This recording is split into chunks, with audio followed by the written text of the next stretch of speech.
सर्वमंगलमांगल्ये शिवे सर्वार्थ साधिके शरण्ये त्र्यंबिके गौरी नारायणी नमोस्तुते। बोलो मातेश्वरी की जय हो, जगदम्बा माँ की जय हो, संतोषी माँ की जय हो, अपने अपने कुल देवियों की जय हो। आज का प्रसंग है, हम जैसा देंगे वैसा ही लौट कर वापस आएगा। राजा पृथु एक दिन सुबह सुबह घोड़ों के तबेले में जा पहुँचे। तभी वहाँ एक साधु मिला, भिक्षा मांगने आ पहुँचा। सुबह सुबह साधु को भिक्षा मांगते देख पृथु क्रोध से भर उठे। उन्होंने साधु की निंदा करते हुए बिना विचारे तबेले से घोड़े की लीद उठाई और उसके पात्र में डाल दी। साधु भी शांत स्वभाव का था, सो भिक्षा ले वहाँ से चला गया और वह लीद कुटिया के बाहर एक कोने में डाल दी।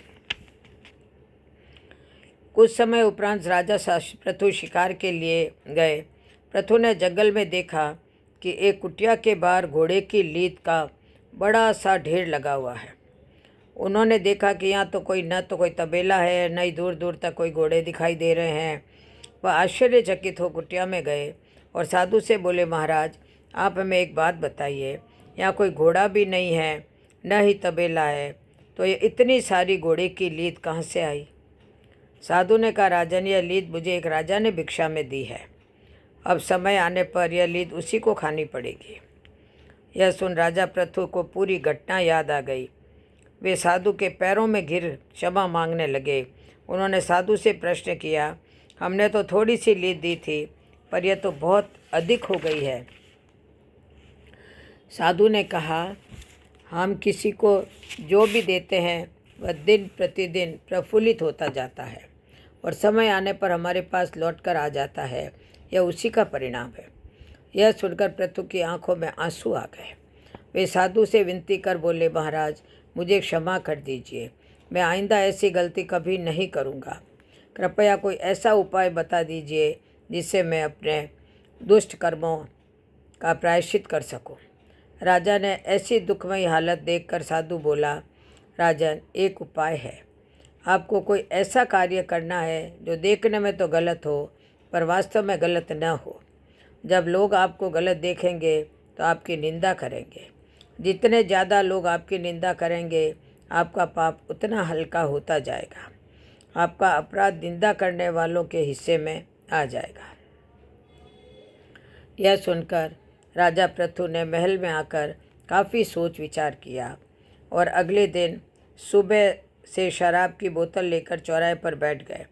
सुबह सुबह राजा को इस हाल में देखकर सब लोग आपस में राजा की निंदा करने लगे कि कैसा राजा है, कितना निंदनीय कृत्य कर रहा है, क्या यह शोभनीय है, आदि आदि। निंदा की परवाह किए बिना राजा पूरे दिन शराबियों की तरह अभिनय करते रहे। इस पूरे कृत्य के पश्चात जब राजा पृथु पुनः साधु के पास पहुँचे तो लीद के ढेर के स्थान पर एक मुट्ठी लीद देख आश्चर्य से बोले, महाराज ये कैसा हुआ? इतना बड़ा ढेर कहाँ गायब हो गया? साधु ने कहा, यह आपकी अनुचित निंदा के कारण हुआ है राजन। जिन जिन लोगों ने आपकी अनुचित निंदा की है आपका पाप उन सब में बराबर बराबर बंट गया है। फिर राजा बोले, महाराज फिर ये मुट्ठी भर बचा क्यों, ये क्यों नहीं बटा? तो फिर ऋषि बोले, राजन ये तुम्हारा कर्म है। जितना तुमने मेरे भिक्षा पात्र में मेरे खाने के लिए दिए थे उतना तो तुम्हें खाना ही पड़ेगा। कोई भी कितना भी उपाय दान पुण्य कर ले उसका कर्म दोष कट तो जाएगा पर उसका मूल नष्ट नहीं होगा, उतना तो भरना ही पड़ेगा। जब हम किसी को बेवजह निंदा करते हैं तो हमें उसके पाप का बोझ भी उठाना ही पड़ता है तथा हमें अपने किए कर्मों का फल भी तो भुगतना ही पड़ता है। अब चाहे हंसकर भुगतो चाहे रोकर भुगतो, हम जैसा देंगे वैसा ही लौट कर वापस आएगा। बोलो जय श्री कृष्ण, जय जय श्री राधे, जय।